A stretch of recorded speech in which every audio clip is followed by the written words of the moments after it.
Hey, how you guys doing? Alright, let's get this party going. Alright. Okay, we're going to go over the London system. This is the London system part 9, Queen's Indian or Indian system. So let's start into it. Okay, hold on. Let me get back to my section.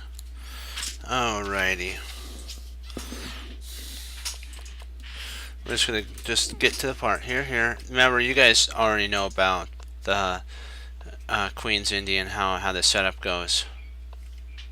This move right here, usually we've talked about H3. This H3 allows for it to protect the dark square bishop.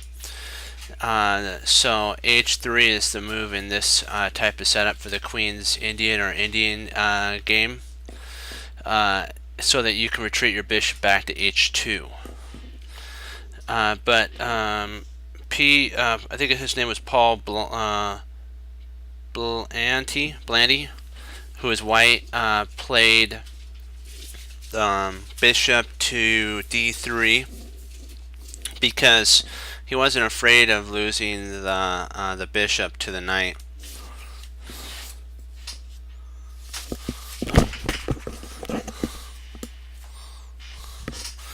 He wasn't afraid of losing the bishop to the knight. Hey, how you doing? No, not a problem. Glad you're back.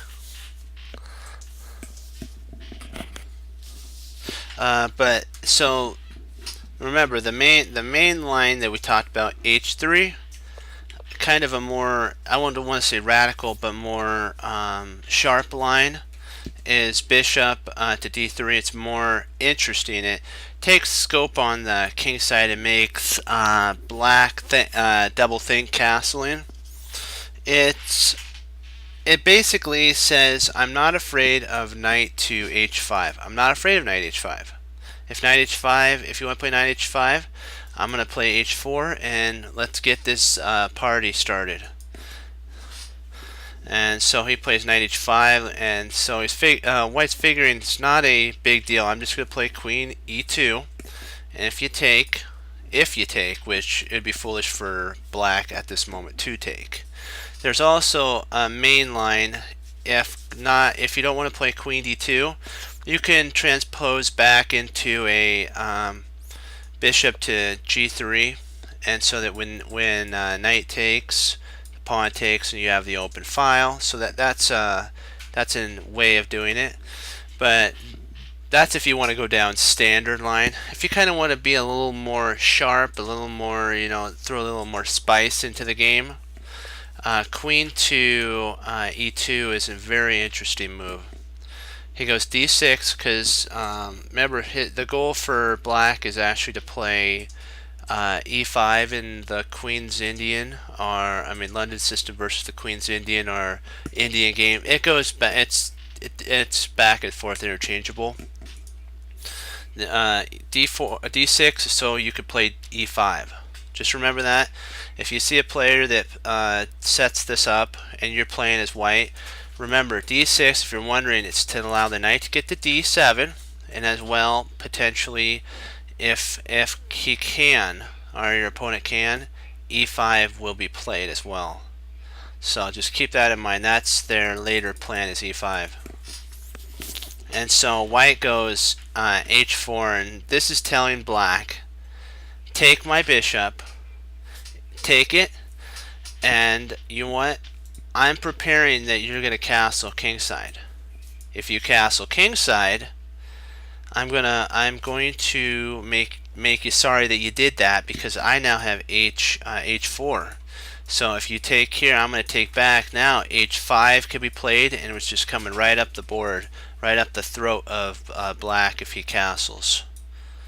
And we'll cause a weakness on G6. G7 to G6, and then we'll start compounding our pieces on H7, and soon black will be basically so pressured that they'll break under their own weight. That's kind of what H4 is enticing black to do. You can also even right now transpose back into the old main line, which is bishop g3, knight dd2, e4, so that if he plays e5 here, we play d5. Remember, if we can lock this down here, yes, our light square bishop at the moment isn't as nice, but now it's going to be a little hard for our opponent to get a break in. He'll have to castle queenside, and when he does, remember the idea is bishop to a6, because the king's here, the rook's here, and he'll have to trade. And then we'll remove the defender of the king on the queen side, and a7 will become very vulnerable. But this is just an idea if he thinks about pushing onward to e5 at this moment, which he doesn't. He decides to just start developing rather than, because he sees the bind. If he did that, there'd be a humongous bind in the center, and white would have more space and just be a lot better. Wouldn't be totally better, slightly better, probably like a 0.6.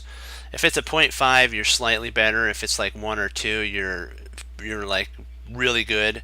And then I think it's 1, you're really good, and then like 2 and onward, you're winning.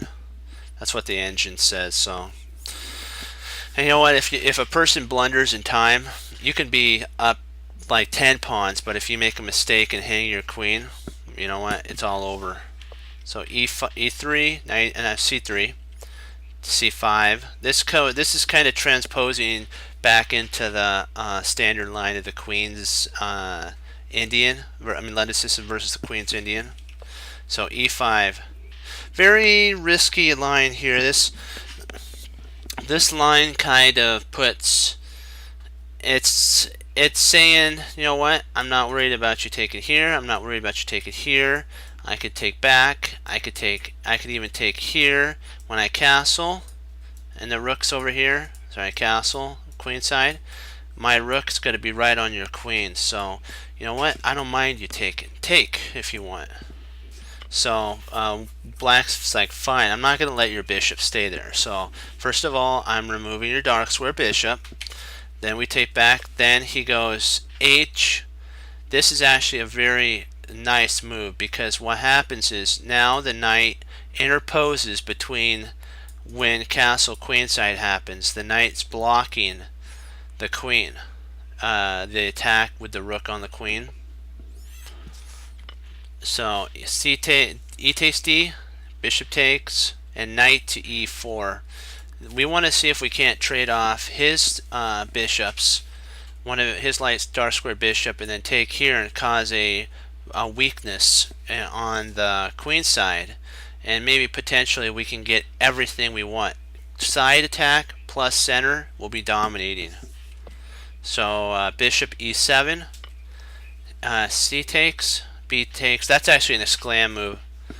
And then castle queenside. Now we have our idea of the rook on the open file, and maybe later on we can play bishop to b5 and then have a pin on the king. So, but there is another move. If he plays knight d5, which this is a line inside of a line, c takes d, c takes d, castle queenside, and now there's a big attack starting to come down. There's check here. If he takes here, we can come here. There's a lot that white can do now, even more. Okay, now if we continue down a little further, takes, there, and at this point, if he doesn't play takes back here, but he plays knight takes c5, knight takes c5, bishop takes c5, and then castles. Now we're threatening a discovery. And so this is kind of a little uncomfortable for black to meet. Even though he's got 2 bishops, those bishops aren't really doing anything.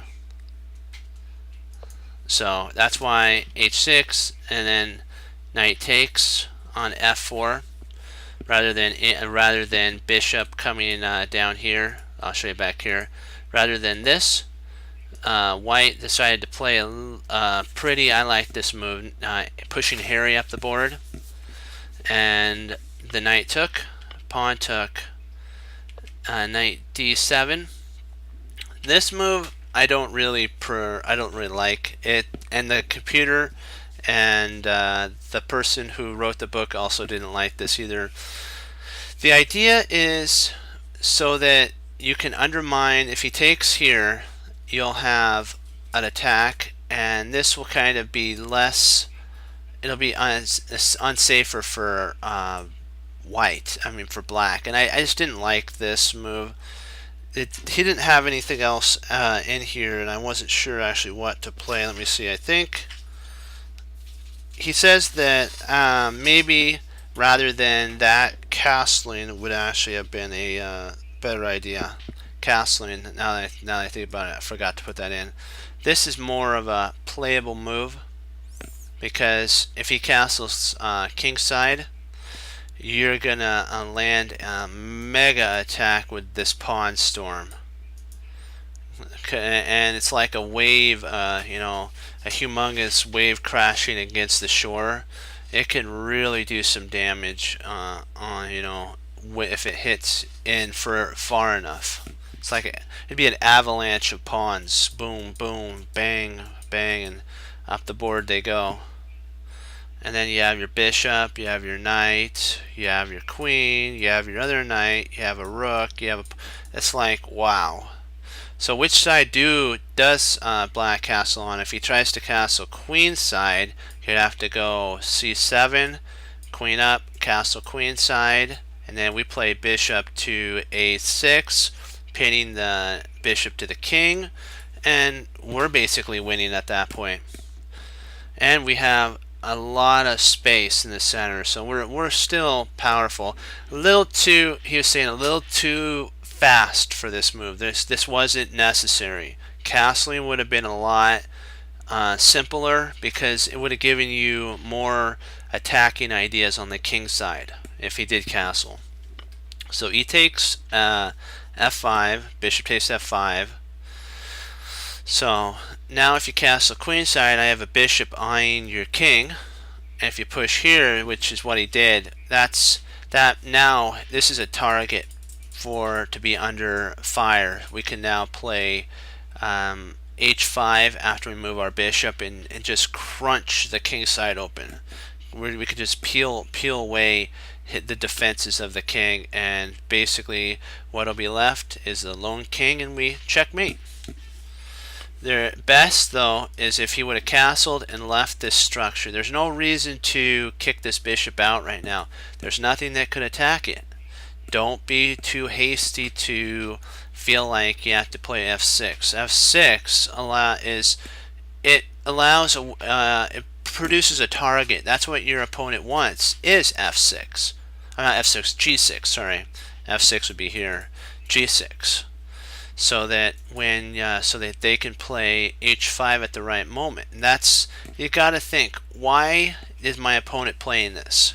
If I play this move, what would it do to my position? How would it help my opponent's position? And you can make a plan based on that type of setup. So castles queenside, e8, queen d, because this is, he was lining up with the queen, and now we have an attack here. So f, and now this is playable for black. It's a little uncomfortable at this moment for black, slightly, but not as uncomfortable as having a pawn on g6. No, no, no, no. That's not what you want. No, no, no. You don't want to do that. Now castle queenside's like 3 moves out. This is 1 move, and you provoke a weakness. How are you going to get your bishop in there in time? You know what white's going to do. You know what white's going to do. He's going to pound right on through with h5. So don't give white what he wants. As they say in Lord of the Rings, when Helm's Deep, Aragorn said, "Show them no mercy, for they'll show you none." And then it was take from them everything, and this is actually from the 300. Take from them everything and give them nothing. You have to remember that. He says, show them no mercy, for they'll show you none. So when you're playing a chess game, It's not about friends. It's not about enemies. You're playing the board. You're white. Your opponent's black. He may be a friend. You know what? But you're playing chess. It's a game of the mind, not person against person. And that's what the grandmasters have been able to do, is separate that type of feeling in the board. So we have to be able to do that as well. So what happened is e4 is an interesting move, but there's also a much better excuse me one second. Excuse me. There's a much better move here. Hold on one second. My thing is, there we go. Good. I had a little hitch on my speaker turner. Okay, bishop to d3 is more accurate of a move. The other one's more interesting because this is to trade off the dark square bishop and light square bishop, because the light square bishop is at this moment black's most powerful piece. But if you kind of want to have an advantage, you want to kind of keep all your pieces in play, because remember, with g6, black provoked you to now play h5, and you can now get a really big attack on the king side, and having a light square bishop would be a very wonderful person to, or soldier on the battlefield to cover your troops. I always picture a bishop as like a sniper, so that when your troops are setting up, if anything comes in the way of the setup, they can pick off those the guys that are going to hurt your guys. So wouldn't it be nice to have this little sniper guy sitting right here, so that if the side ever gets a little too hungry for space, this bishop can just snap a pawn off, a knight, bishop, queen. So because this pawn wants to blitz and disrupt the king side. So castle king side for black, h5, smack, there we go. h5, white is now going for his plan. Rook e8, h take, exclam. H takes g6, castle king side. Now the party's starting to flow. This is the fun part right here. f6, queen at g1, f1. We're now getting ready for some attacks. This actually is a okay line for white.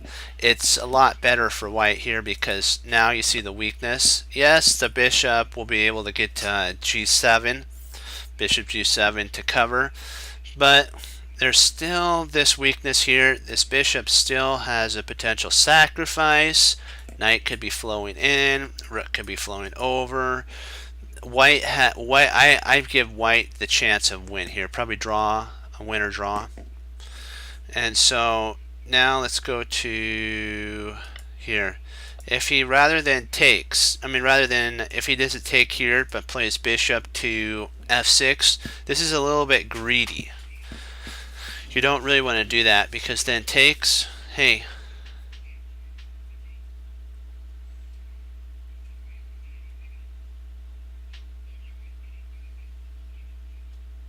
okay, black defends because he is only one with dark. True. True, very true. I agree with you on that. The dark square, it favors black, because if dark squares are really important for black, so black's going to try to dominate, like what Fox says in the game is. He wants to play on the dark squares, because he has the opposite colors of, you only have a light squared, your opponent has a dark and a light square bishop. But knight comes in, and I gotta show you later on in the game. I'm gonna allow you guys to pick this move coming up. It's like incredible. It's like, wow. d5, rook takes, smack. It's like this is the reason I like this game was it was so powerful. Like pieces were just flying off the board. And look, he's sacrificing. If takes here, we don't really much mind because we can actually either castle kingside or queenside, check. The king's really open to the world for an attack. He stopped here, and let's continue on. I believe what was in my notes was this: takes here, and queen comes in. Now we're threatening mate, and if rook takes, bishop takes, queen here to stop mate, and now we're forcing it right on through. There's a check, and we can actually just move the king to f1, and we take, and so now we're just, yes, he gets that, but then we have check, he moves up, and then we snap this off here, I believe, smack. And you have to be real careful here. I'm wondering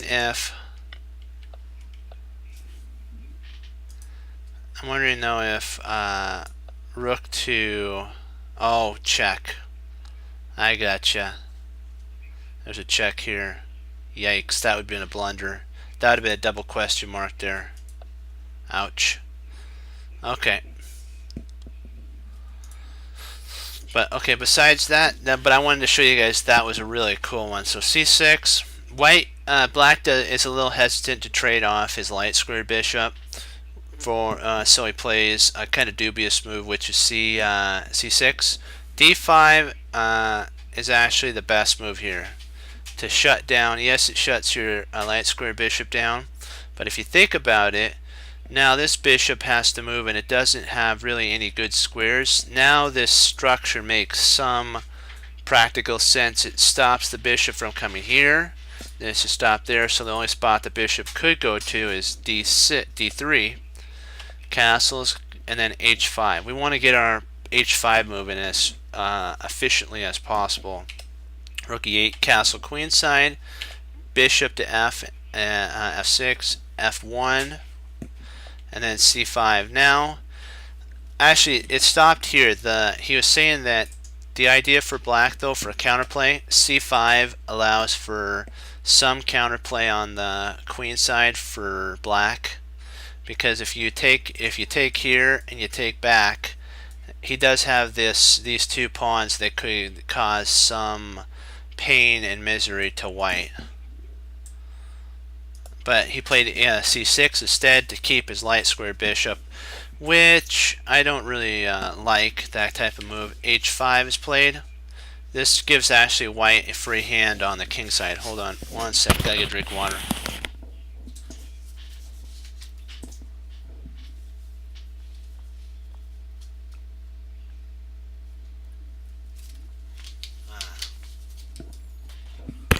That was good water.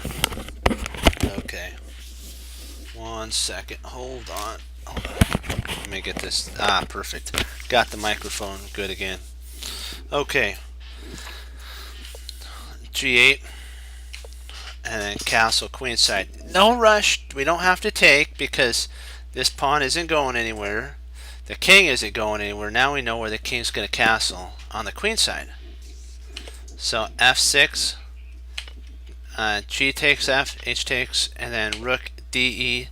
Now it's going to be a little hard for the king to hide. The best move, which is the most radical kind of setup, this is kind of really a radical move. A king to D7 is the best idea. What happens though is if you're thinking knight takes, then you play knight takes, rook to F8, bad mistake. Queen d2, which now you're threatening a check on h6, g5, and now you're going for an undermining of the 4 times, and there's only 3 defenders. f6 is played. Queen e3, now that's going to be under fire. c8, h7. Now when this knight moves, we have 3 attackers instead of 2, and there's going to be a problem. We can even play here like F, and then now we go wham, and yes, if he takes back, smack, and we now have double the rooks, and it's almost, oops, sorry, wrong rook to take. And this is the, otherwise it would fall on h7. So you have this rook, this knight, and there's a lot of play for white. And I believe white's up a pawn in this line too, yeah. So after castles, takes, and then h. Hold on, wait a second. Did I miss something? I am sorry, guys. I've missed one line here. Instead of f8, there is now f7. It doesn't get an exclam this time on move 17. Only on move 16 did it get an exclam. Otherwise, because what happened was there was a clog in the E file, but now that the E file is freely opened, it's not as powerful, that move, because then you could play d5, and if takes, which potentially would be the idea here, you like this, and then you retreat back. Where is black safe now? This file's open. This file's open. Yes, you sacrificed a pawn, but temporarily, because you can get two rooks to, in the later game, take the d-pawns back. But you're making black's king feel very unsafe. That it doesn't feel comfortable beforehand. And when it had this wall of pawns like this, it's like the king was like, yes, I have another fort I can run to. I can run and hide.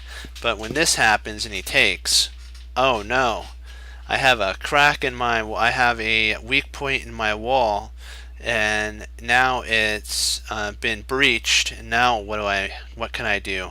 I have to be careful of that. I have to be careful, you know, all this different stuff. Let me see. I gotta make sure. Let's see here. I want to make sure I got this move. I'm not sure if there was line that I missed. Just let me take a look real quick. So we're on 16. Just hold on. Nope. That's it. Okay.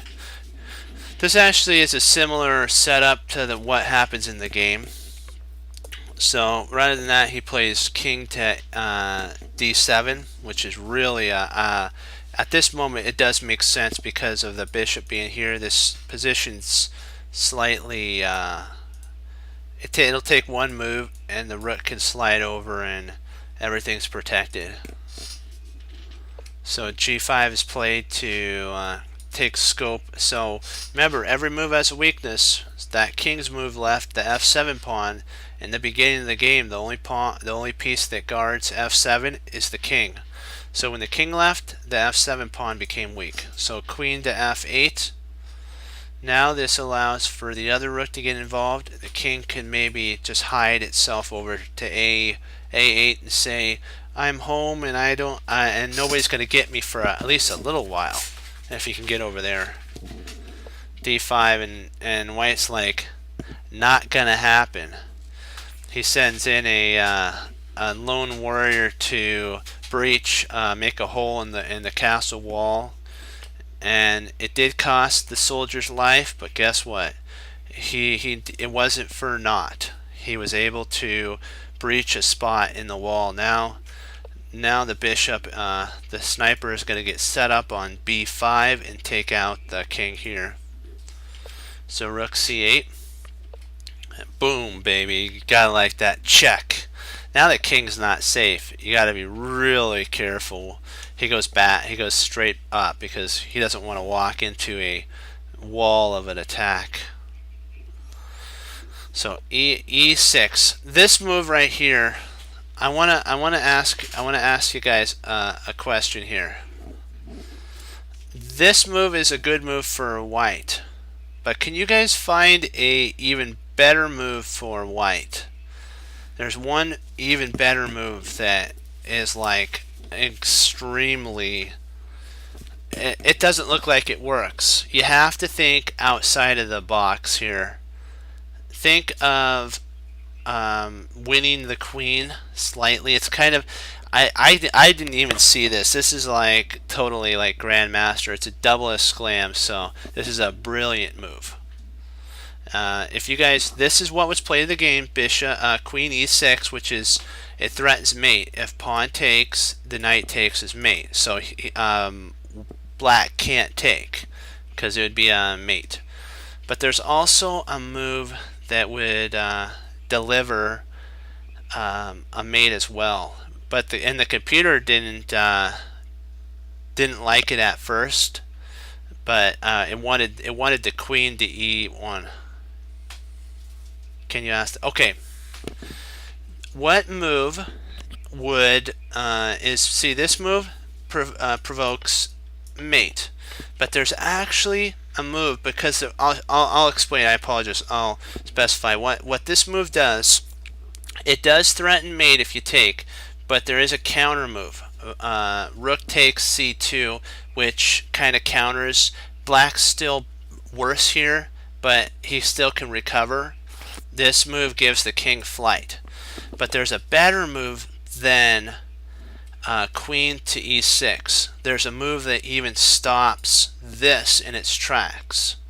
It makes the queen. I'll just tell you, it's on the queen side. And I'll even give you another hint. It involves a rook. So I'll give you 2 hints. The move's on the king side. So the idea is on the king side, because this is a really hard move to find. It's on the king side, and it involves one of these rooks. And you have to be able to find it. It's a double exclam move. Knight C6, yeah, that is an interesting move. But remember, the hint is the move is on the king side, on this side here, and it involves one of the rooks, and you have to place one of the rooks correctly. And if you place it correctly, you actually start a chain reaction that wins. I looked at it in the analyzing thing, and it's like incredible the combination that comes out of it.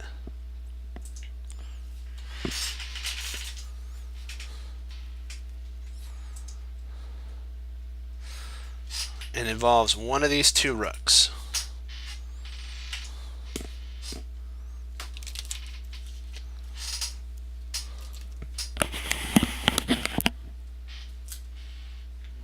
Close. That's very close.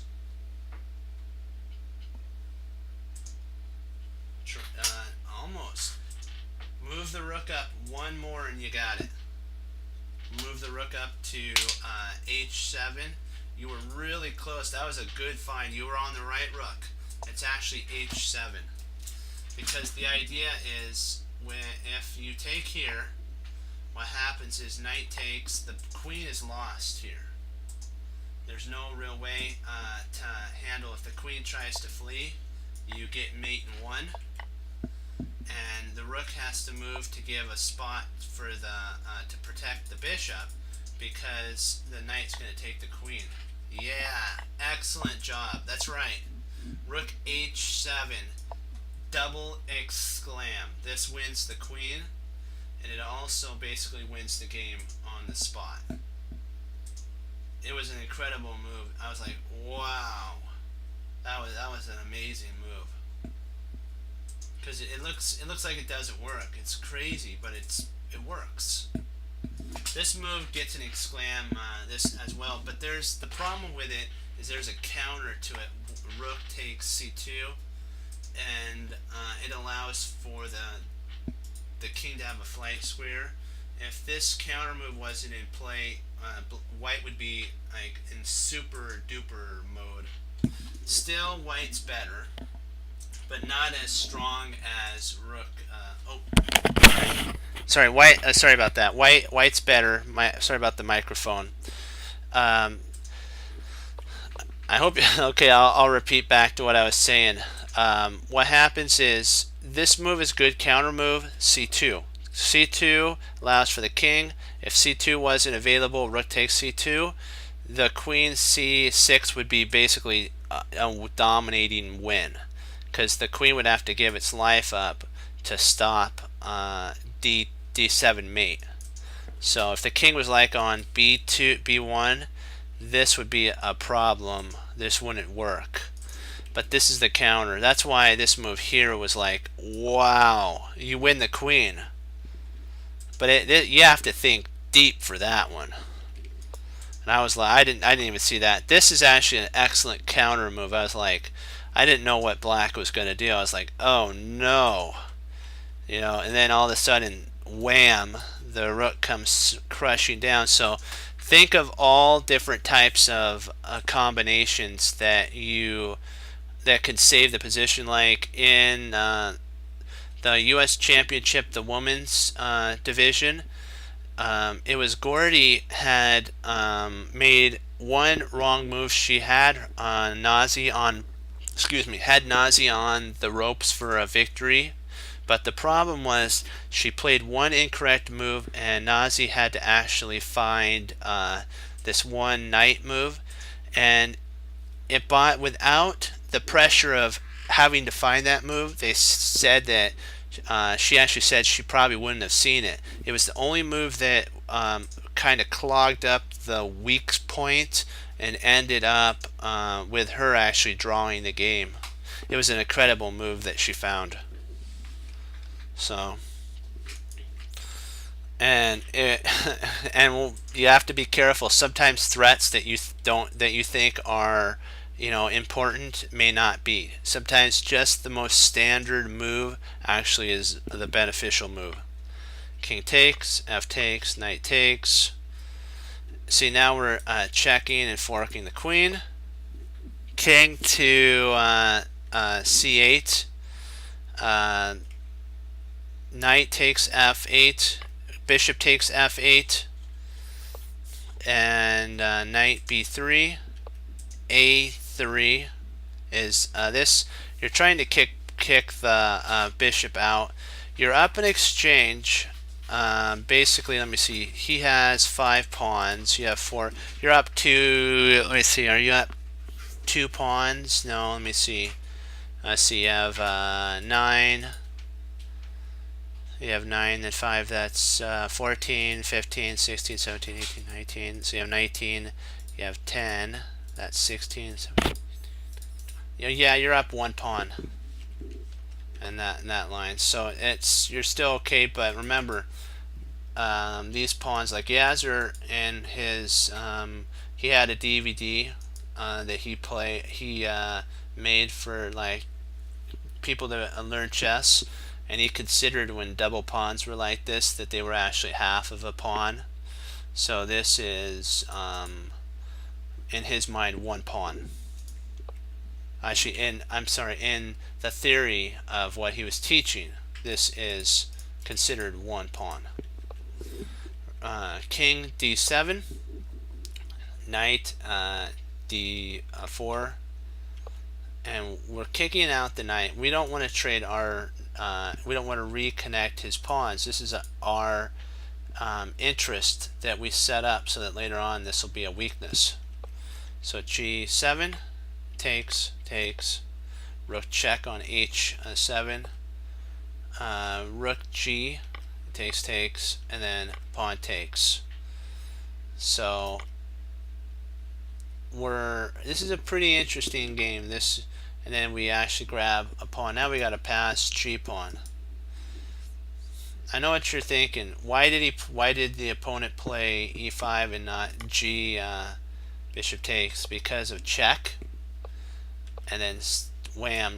Now one of these bishops are going to fall. And same problem happens after bishop a2. This is a blunder. B, this blocks the bishop out. b5, rook e2, exclam, because this does potentially attack the bishop. King c6, and you're wondering, why can't the king move over? There's a bishop here and then a bishop there that's stopping the king. But now this guards the pawn, which allows the king to actually move to c8. So d5, check, and we're going to win this pawn. Now this bishop is going to fall as well, and this pawn's going up the board.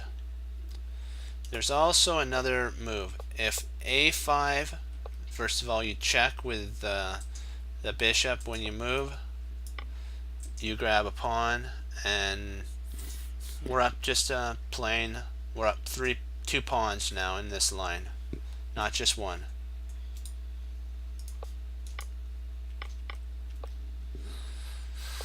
So g5 to get the pawn going. Rook f1. Now we're cutting off the king so that we can push the pawn.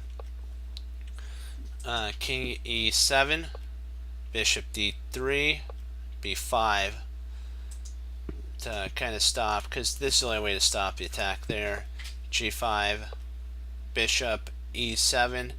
They're trying their best. This is actually the best setup for the bishops, because they look how much they dominate.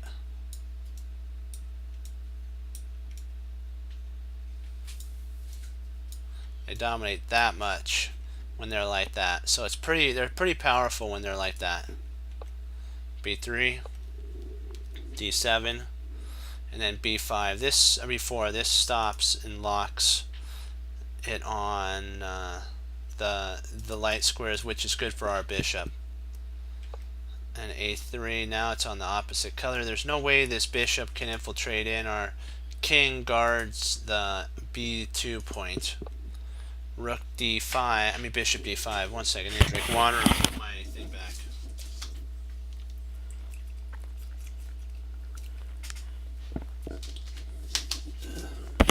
Sometimes I get, my throat gets dry. So g6, now this blocks the pawn. Rook, and this bishop guards it now, so you can check. e8, a5. This gives me a sclam because if we could trade off a pair of bishops, we can actually come over and defend this and get our king involved on the light squares and come over and win. So rook f1 exclam. See, what they're saying is if d5, bishop f5, and then c, now we pick up a pawn, because his opponent can't allow this to happen, because then white can actually get his king on light squares, and this is a light square, and eventually what will have to happen is the dark square bishop's going to have to give its life up for this pawn, and then we just come over and gobble these up.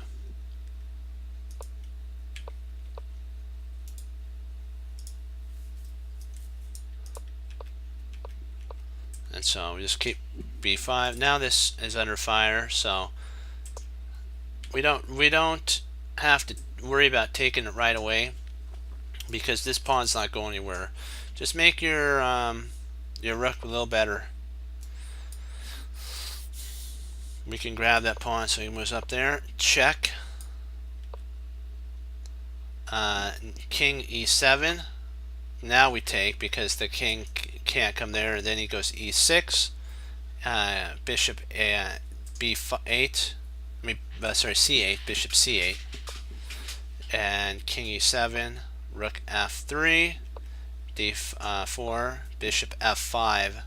What we're trying to do is stop this pawn from coming up the board, and we're attacking here. Now we're all the way back to stop here. And what they're saying is potentially, and watch, if you play d4 right away, this back here takes d3, d2. We're trying to get in.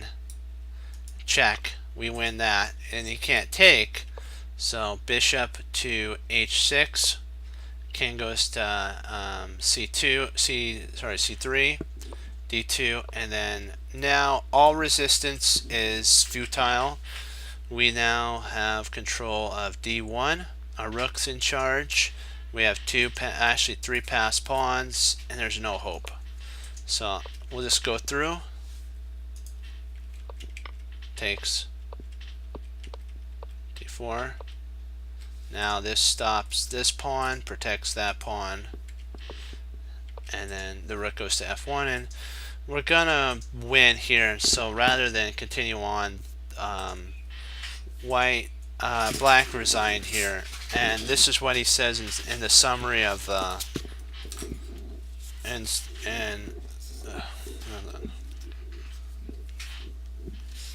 let's see. Back here, the move that we talked about that was kind of a little questionable but interesting.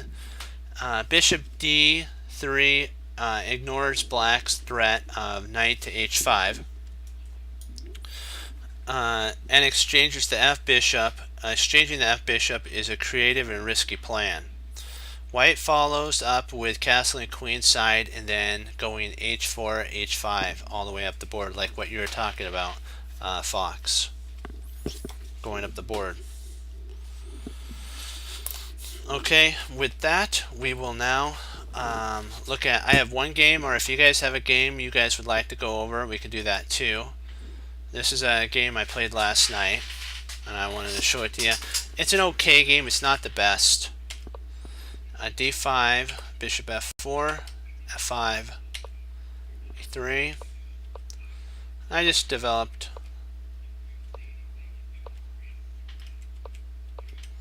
and I'm playing, I'm just locking down the position.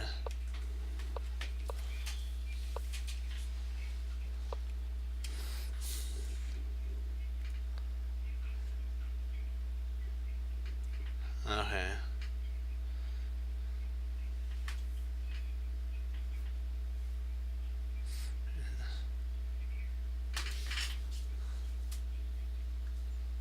Okay, gotcha. That should be an interesting. Alright, come on. Okay, she played against, whoa, at 3,200. Sweet. That's nice.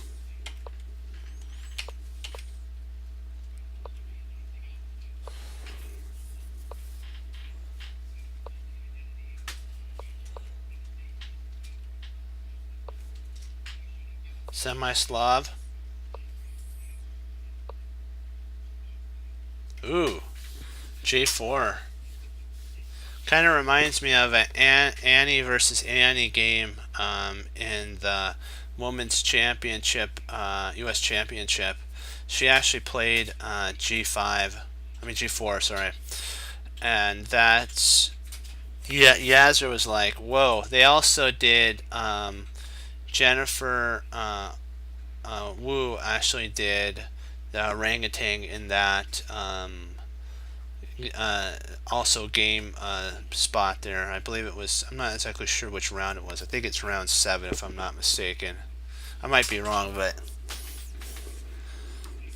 so h6, very interesting g4 move. Castles, g5, loving it. That's sweet. Takes. See, takes, and now we got some good attack coming. I'm seeing an E, maybe going up the board. B5. Ooh, f4. Castle queenside, loving that.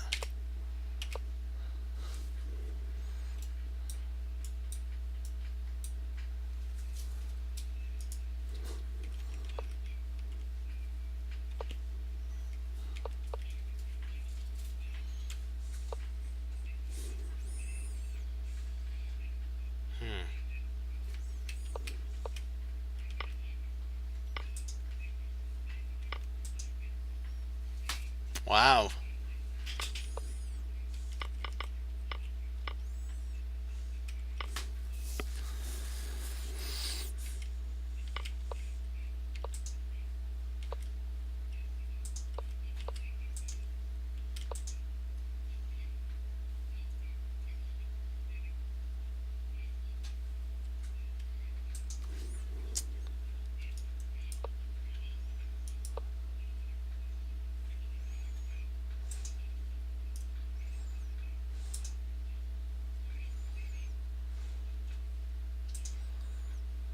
let me see.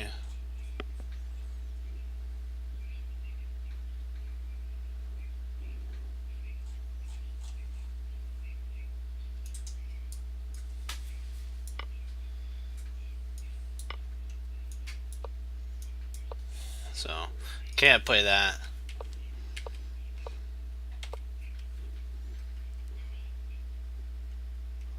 Yeah, that's true. Gotta remember that.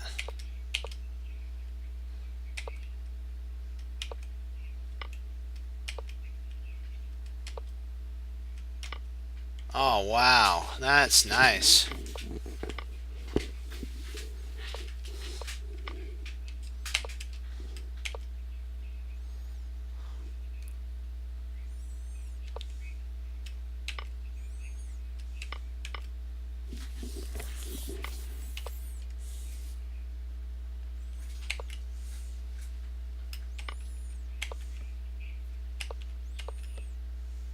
Okay, so far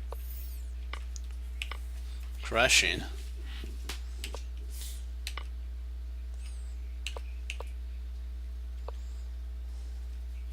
Trying to clog up, and probably black resigned here. There's really no counterplay anywhere because you have this move coming in, and there's really no way to meet this move here.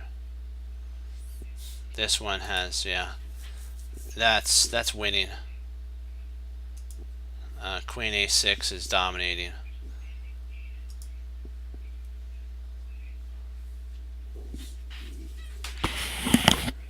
That was impressive.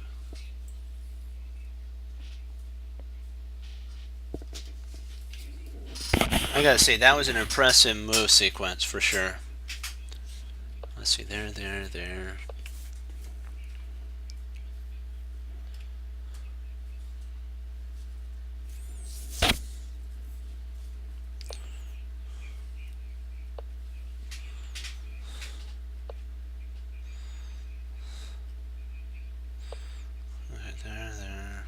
It takes. So it's Queen's Gambit decline, traditional variation.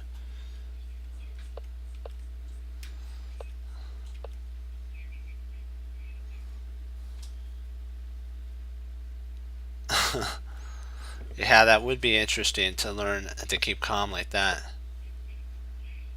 I'll leave this black, okay. Well, that's right, I gotta turn the board. You can't really take care, because if you do, you actually are doing pretty good for black here. You're up a pawn. White's very sensitive now.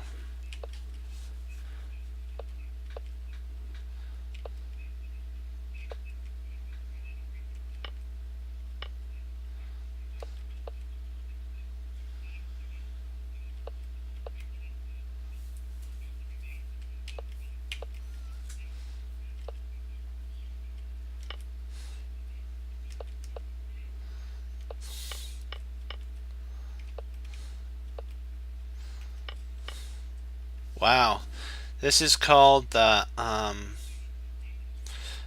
Grandmaster Pawn Structure, or the Master Pawn Structure, because the base pawn's on c7, and it's like almost impossible to get to.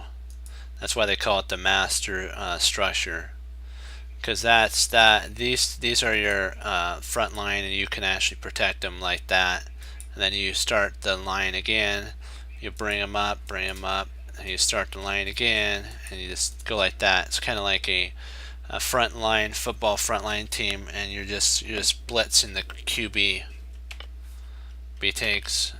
Okay, now the structure is in unison, and black has a huge majority on the queen side. 3 versus 1.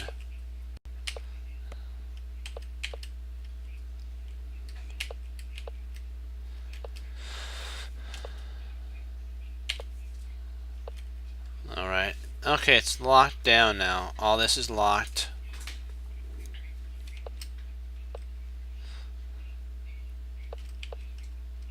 And just she's rerouting the knight, or the engine is.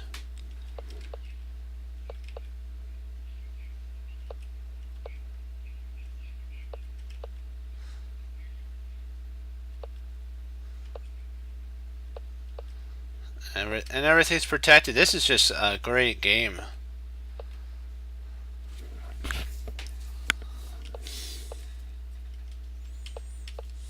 There we go. Now this is where Leela will get an advantage, getting the queen like this. It's big time. Now the bind has started already. All right. White's bishop is entombed. This is a horrible thing for white.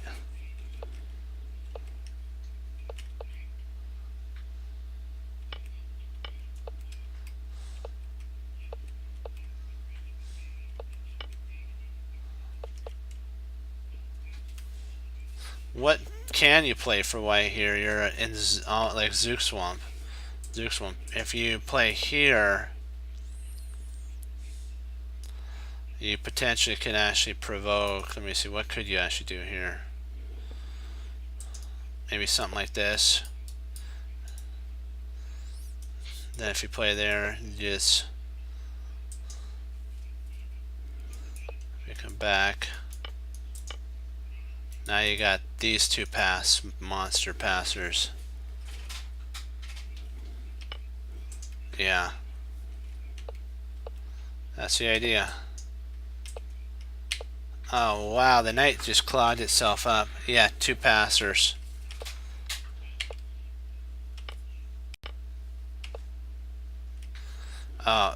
White's toast.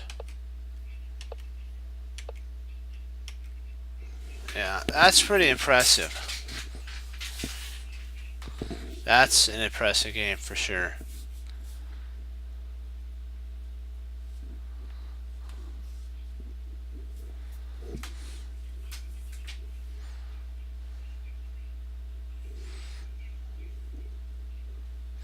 We'll look at... Yeah, okay. Where's my thing? Here, there, takes. And then we'll go through it, and then we'll look at a game another player played. Bishop.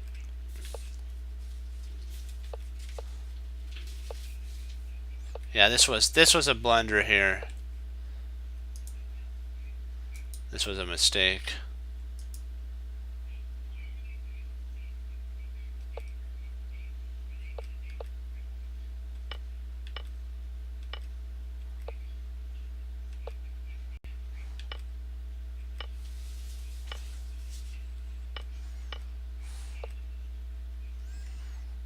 And he plays there.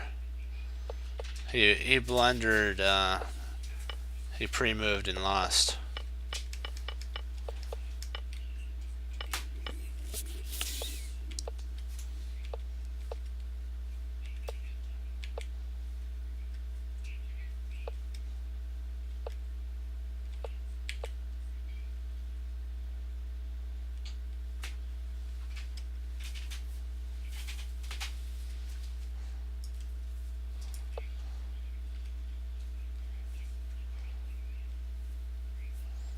I got a little too hasty, and I should have just, when I moved up there, just brought my knight, held on,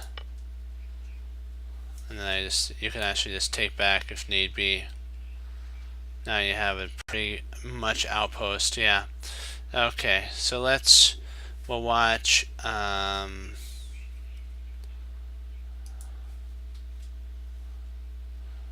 Let's see if there's any rapid ones, any good rapid games. We'll look at this, then we'll do some puzzles. Because I was going to play, but then I'm a little tired tonight, so we'll watch a game and watch some higher level players play. Okay, white is #1 in the tournament. Oh wow, the rook's trapped.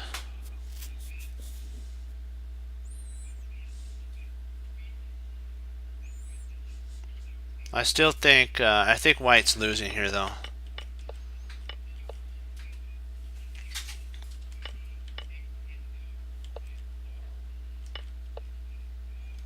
That was a little too hasty of an attack.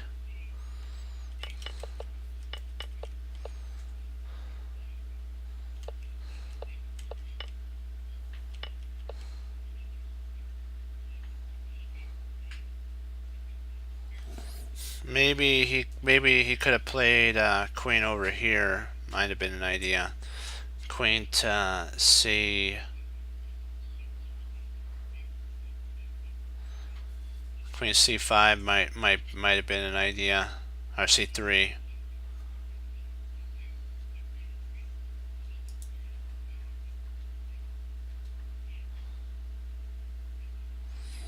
I think that would have been better. Sorry, we gotta get back.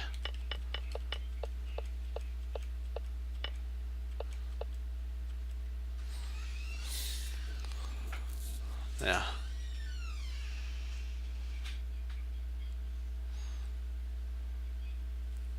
This is gonna be a pretty interesting setup for sure. He can't. Okay, he'll take the. Oh. Oh. Ouch. Ow. Yeah, the game's lost now.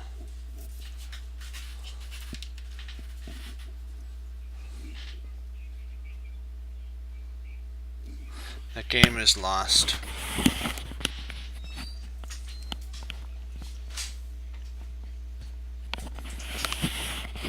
That is really a pain in the drain. I've had that happen in one of the games. He'll take with check.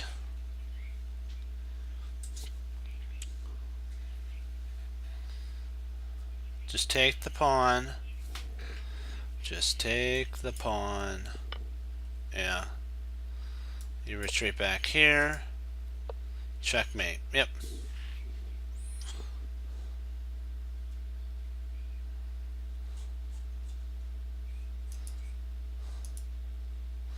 Well. Okay, we'll watch one more, then we'll do some tactics. And we'll do we'll watch a 5-minute one.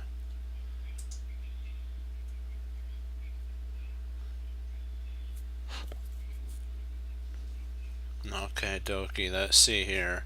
What potentially would be a good move for white?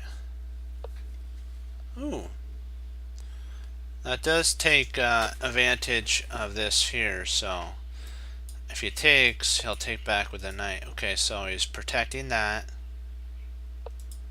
Okay, he's rerouting his knight. He's not into such a hurry yet. Maybe he can even play b4, pawn b4 to kick the knight out. Huh, so trying to go after the b pawn, huh?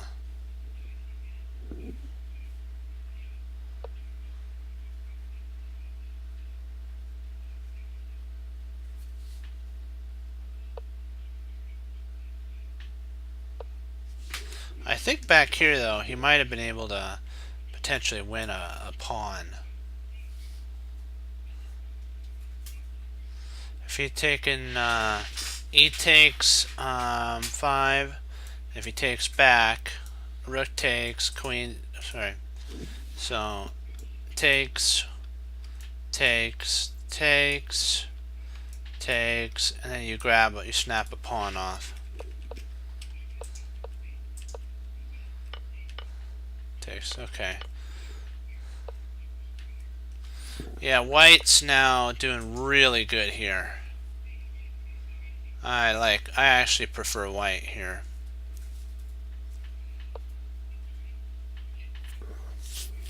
Yeah.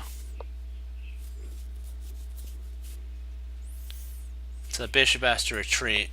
And so now the pawn, yeah, ouch. Now this is a weakness. So that pawn's going to fall to the queen.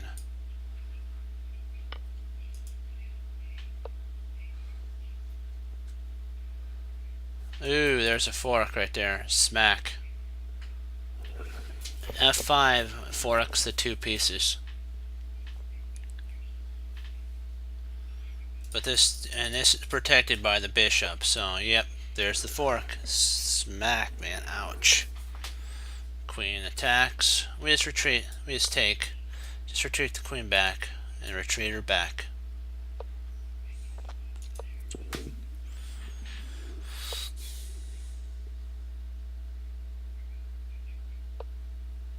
Wow.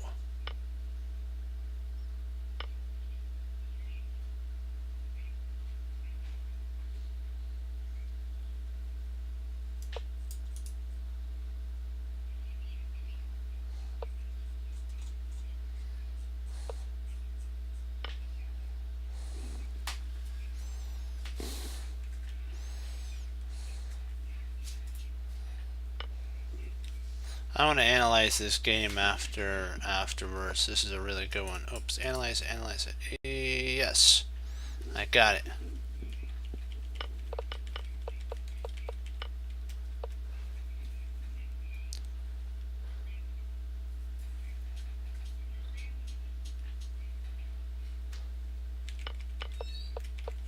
Was this move a blunder? No, it's good so far. Oh, so there.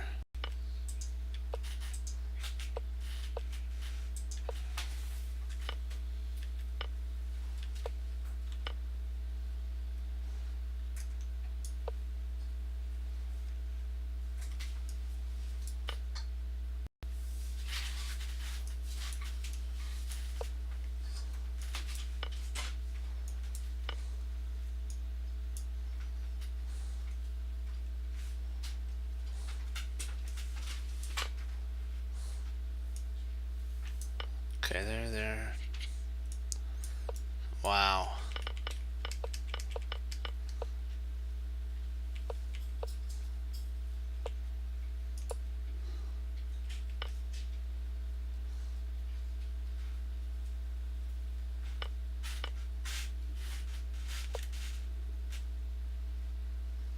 Should have just retreated back. I think you still have the same problem though. Wow, that's a pretty interesting, a very deep game.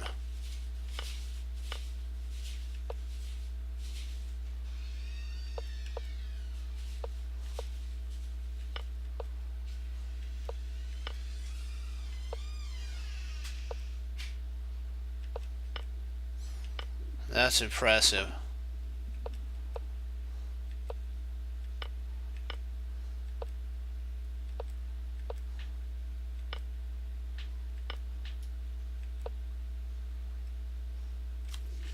That's a good game. Okay, we'll do some puzzles now. That was a really good game. Well played. Well played. I gotta commend. That was a well played. What?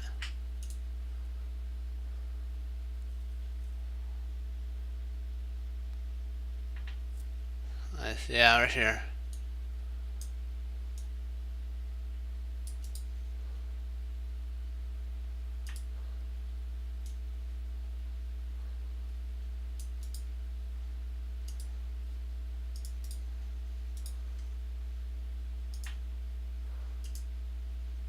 I believe that's the link. Let's see. Yep.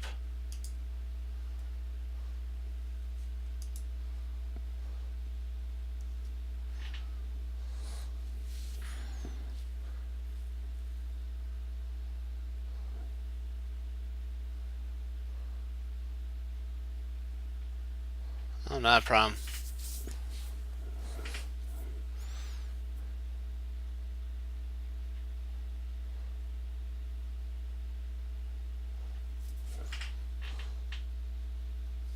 I might even save that and maybe put this as one of my studies.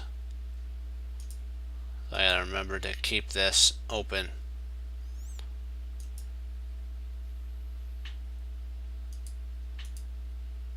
Oops, I mean this right here.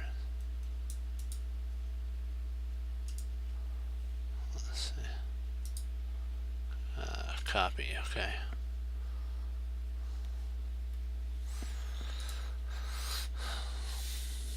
Okay, I'm gonna write that down so I don't forget.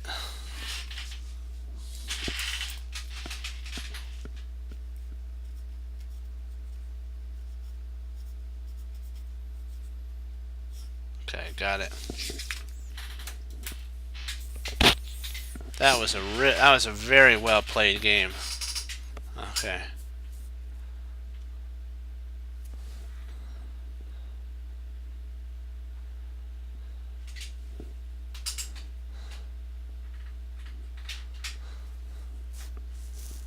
Okay, let's see here.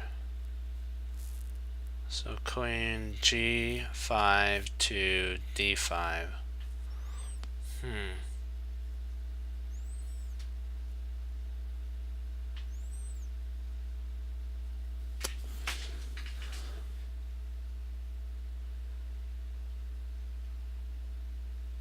Thinking about taking the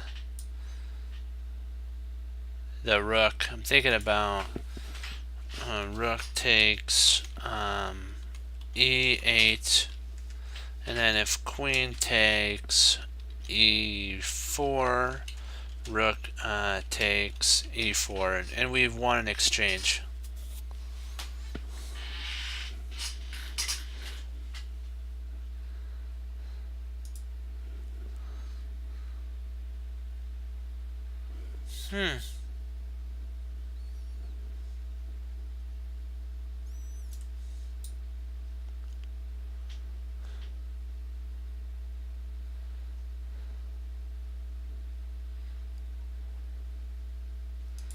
Let's see here.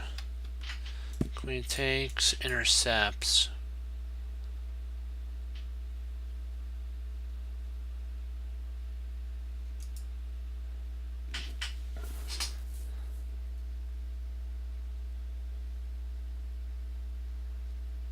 Because I'm just a little concerned about this. See, if we play here, he has a he could just intercept up here, and he's threatening mate on G2. Let's see if it works. Because if we the only problem with this is he could block here, and then this is a weakness. I just noticed that right there. So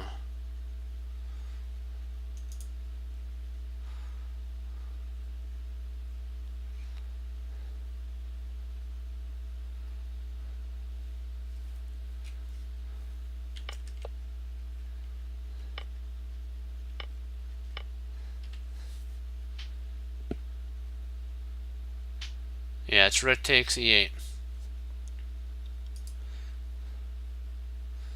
If you guys want the puzzle number on that, which is more likely going to be a let me make sure I got that. This is probably a really good one to put in your guys's files if you want to. This one right here, because it's more likely a game that would be applicable in your play.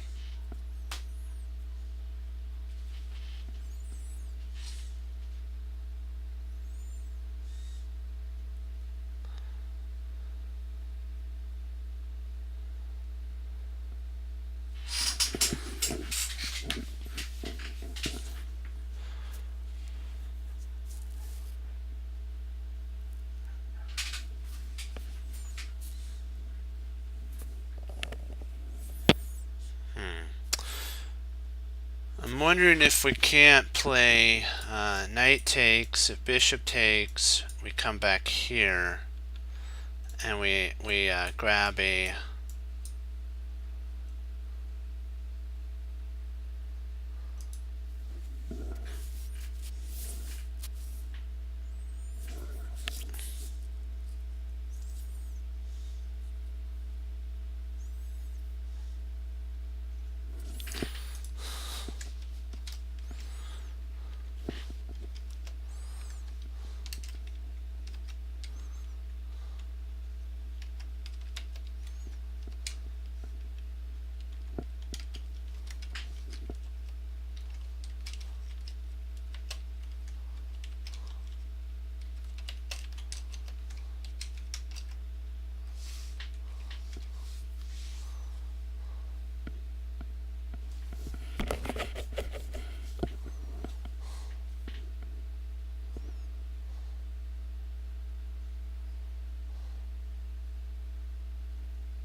if we take here, we haven't removed the guard of f6.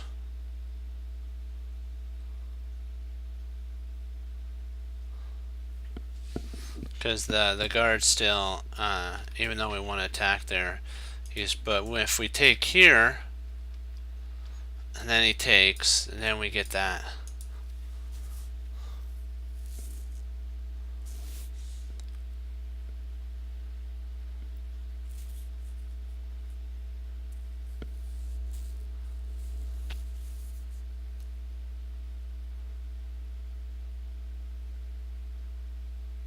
Yeah.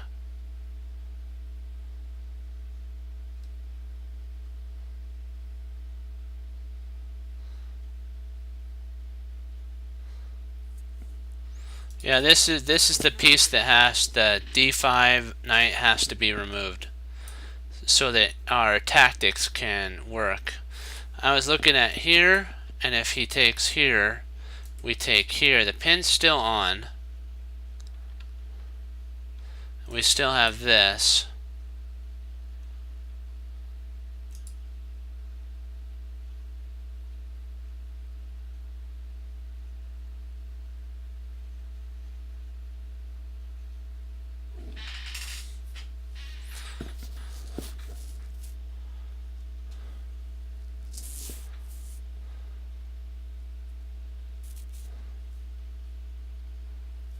I think it is, yeah.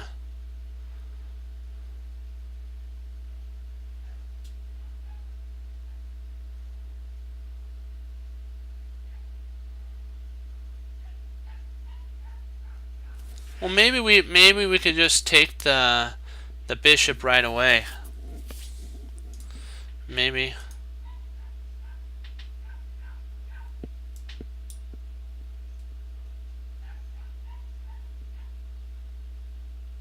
I'm thinking that maybe rook takes g3, rotates g3, check.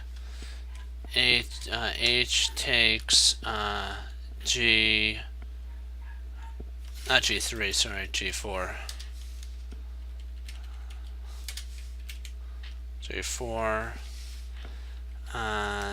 Knight, it takes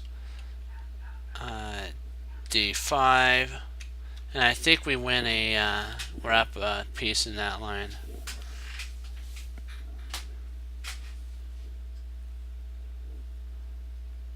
I believe that's the best in that line.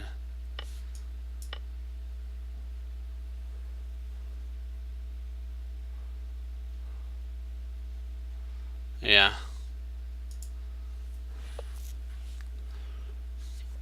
We're thinking the same thoughts. We're improving. Yes, hurrah. Yay.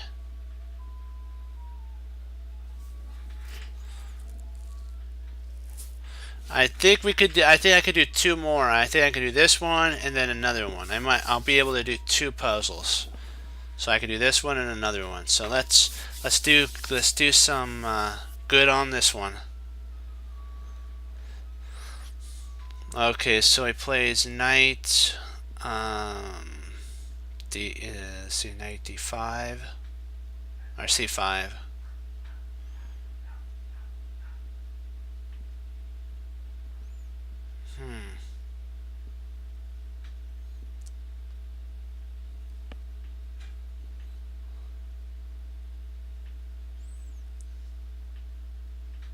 I think he can retreat out though with knight to a4. If we take here, I think he's got knight a4.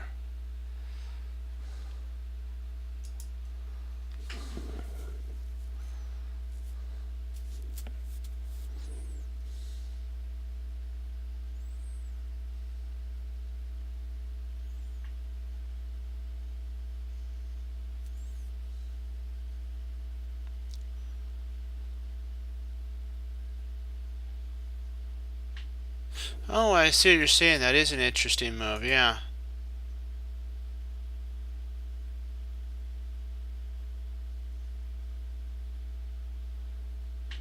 That would be interesting. We could actually pick up another pawn.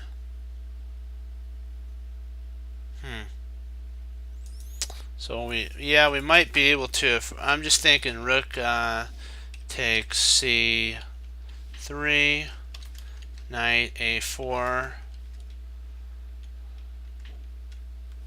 rook takes f3, bishop takes f3, bishop takes f3.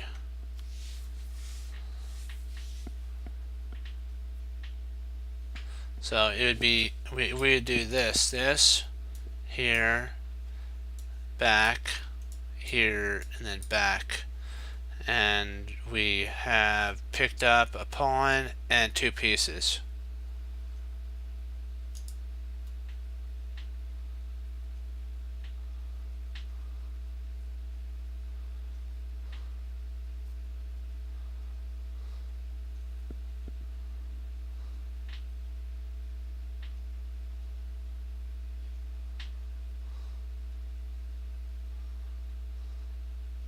Oh, I like yours better. This allows the knight to escape.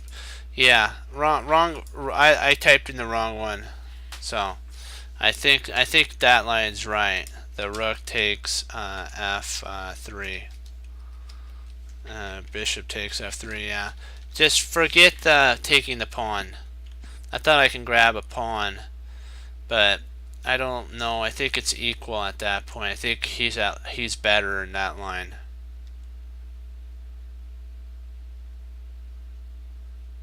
Well, maybe if we take...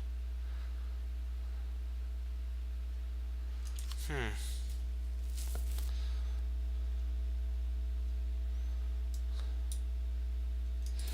trying to see, because I think if we take here... That's what I'm thinking. Because even if he retreats out here or something like that, we still pick that off and we get a piece.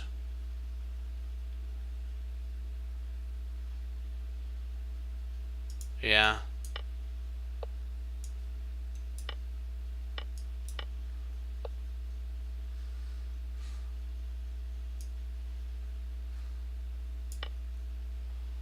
There we go. Yes! Yeah! Hurrah!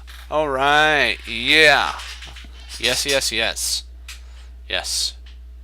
And there's this line here.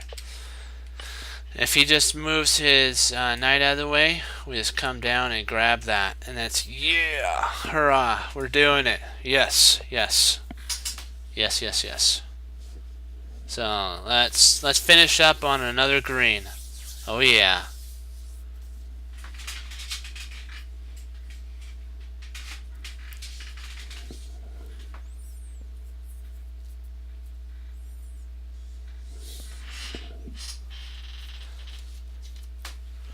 One sec, gotta get a drink of water.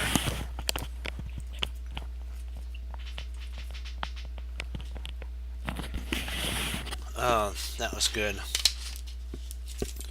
A little nervous with that one move. I was like, I didn't know if it was right or not. But then we analyzed it and we did good. Yeah. So let's finish up. Let's finish on a positive here. We can do it. I know we can.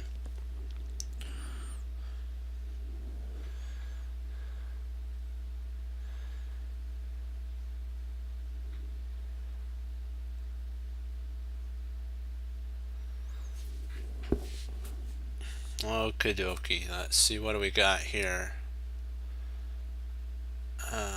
Okay, so he pushes.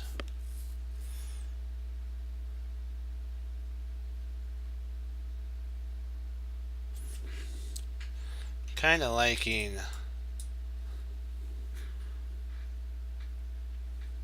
I'm liking queen to f5. Queen f5. Because this double attacks the bishop, so we'd be attacking here with this. We'd be attacking when we come here, attacking that, but with that attack, and this would be a check, and we're attacking there too. and then we can win a pawn.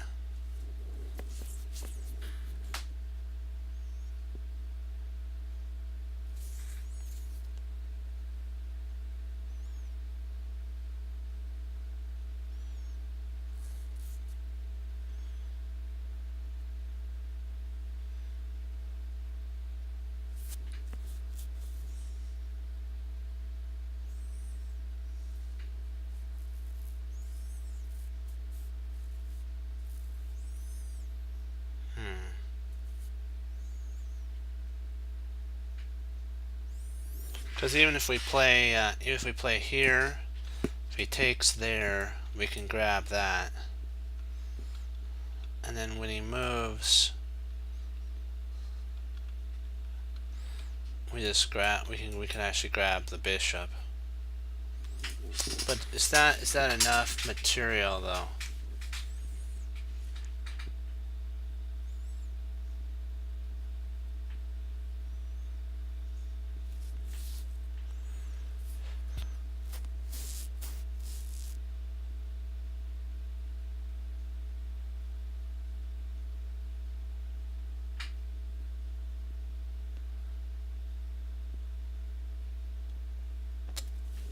So what do you guys think? I'm just like, this is like a puzzling to me.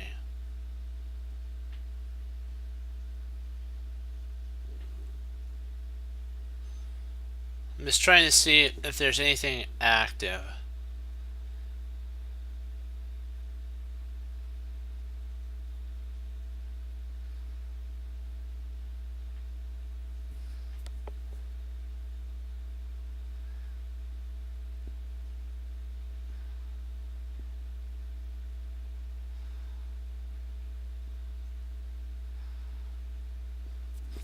There's also a potential knight e4 idea there. It's kind of crazy because if he takes here, you can implement with a queen, but I don't think we get enough. The idea is a check here, but he could just flee, and I don't know if we get anything with that.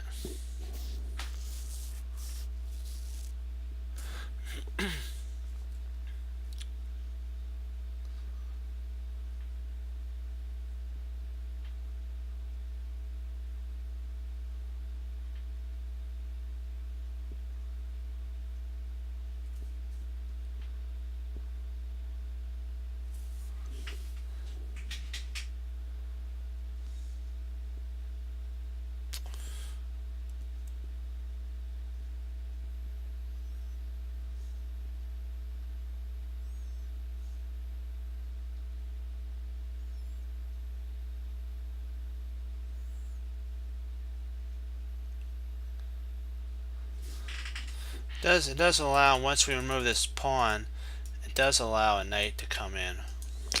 Boy, this is a tough one, because sometimes it's not just about winning material. It's sometimes about the activity of your pieces. Some of these puzzles are about that.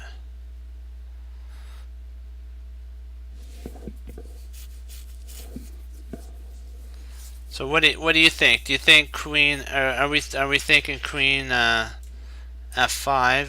That's trying to see if that's kind of the best of the lot. Do you have a line that you're wanting to look at?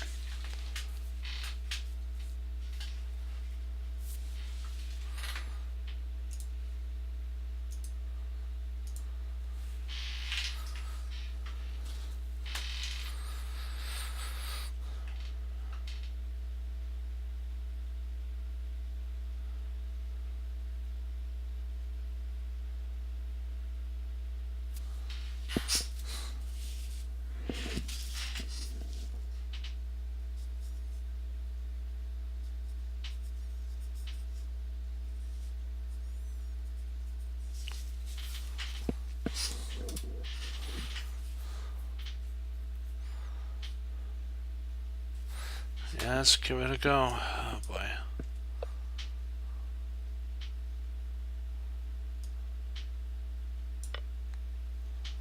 There we go. Okay. I was wondering if he plays here, what would actually happen. Oh.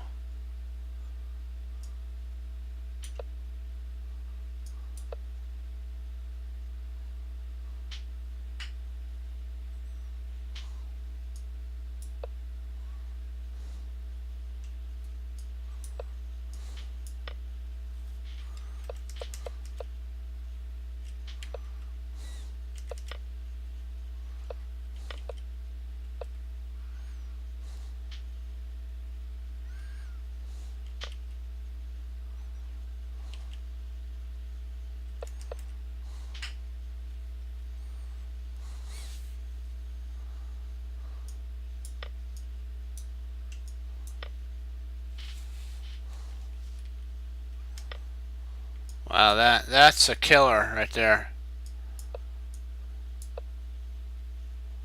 Do you guys have any questions before I log off on this?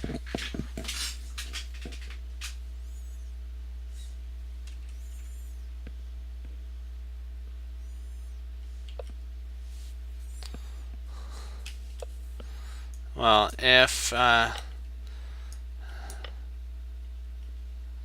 it moves back here, and then we take, we're still ahead. Positionally, we're still ahead.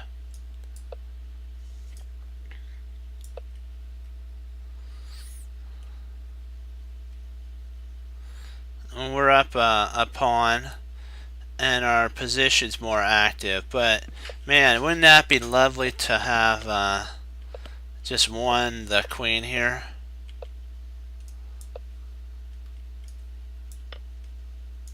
I think we get a maybe a smother mate here.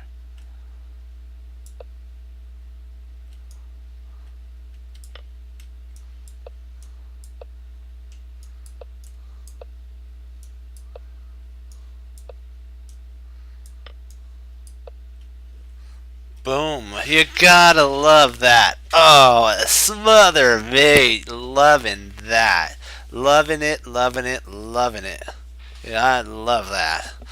Oh, that's a wonderful thing to end on right there. That's beautiful. That's just plain beauty on a board. Oh, yeah.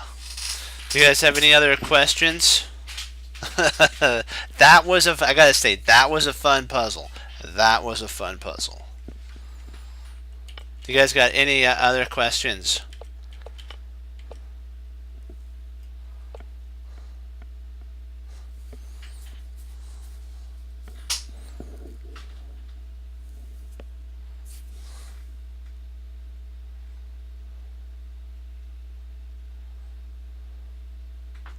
Do you guys have any questions before I log off?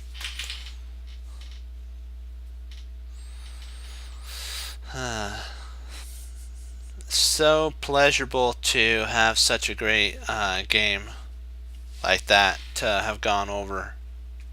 So pleasurable.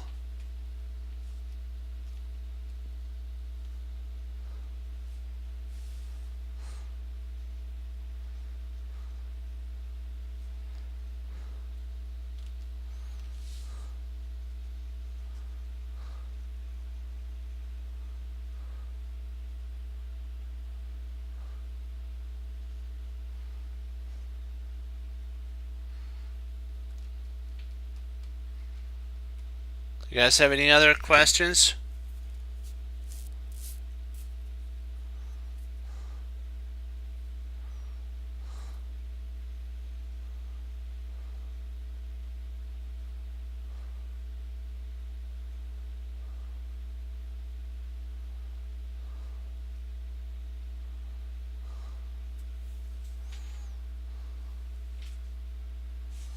I'll give you guys another minute, and then I'll take that as no. If you guys don't respond, I'll give you till 1:10.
Take that as a no.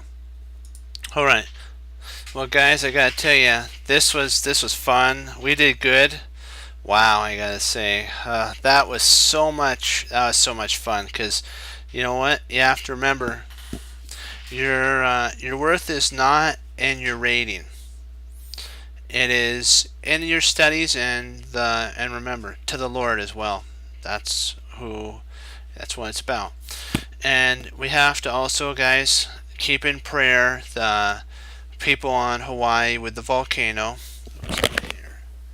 People on Hawaii with the volcano, and then there's a storm that just hit in China and Japan. We have to also keep them in our thoughts and prayers, and the families. There's a lot going on right now, so we just gotta keep all that in prayer, okay? And I want to tell you that, you know what? Remember, knowing is not enough. We must apply. Willing is not enough. We must do. So just keep that.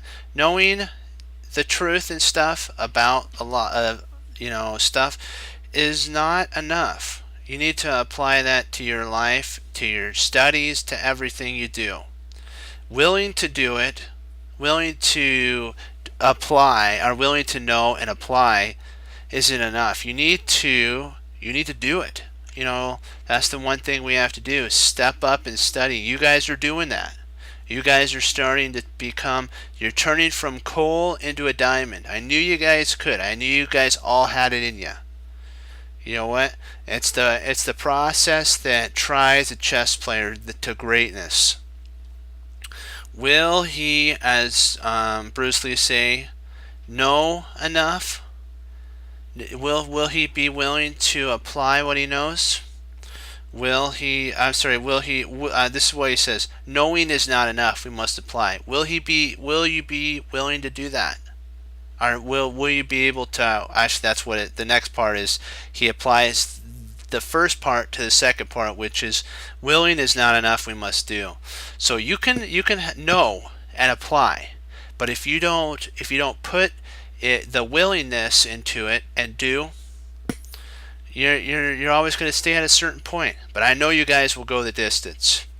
Remember, Hannibal Smith said that the plan is only a plan when you know what your opponent's going to do, you predict it, you have them do what you want to do, and in the end, victory is yours. And you get to say it like Face did on there. I love it when a plan comes together. So guys, remember, learn from your mistakes. I appreciate that y'all logged on and took your time to study. Remember, studying is never a waste of time. Just keep that in mind. Losses are a way to learn. Don't take it as that you're a failure. It's just one more rope that you have to, or a hurdle you have to jump over till you get to the finish line. So I'll leave you guys with that, and I'll leave you with this. As Wesley So says, serve the Lord Jesus, and as I say, God bless, and I'll see you guys next time on Chess Cruncher TV. Have a blessed morning, afternoon, and evening, and I'll be back on, Lord willing, tomorrow. So keep studying chess, keep doing good, guys, and keep it up. And you know what? Tomorrow we'll do some more puzzles, some more studies, and we'll go over a couple games. And if you guys have games, bring them. And if you guys want to join our team, it's team with a capital T, space, chess, space, with a capital C as chess, space, Cruncher. I'll type it. It's actually team chess cruncher, and each one of them space, but the first letters of them are all capitalized. Okay, guys, I'll see you then. Be blessed. Bye-bye.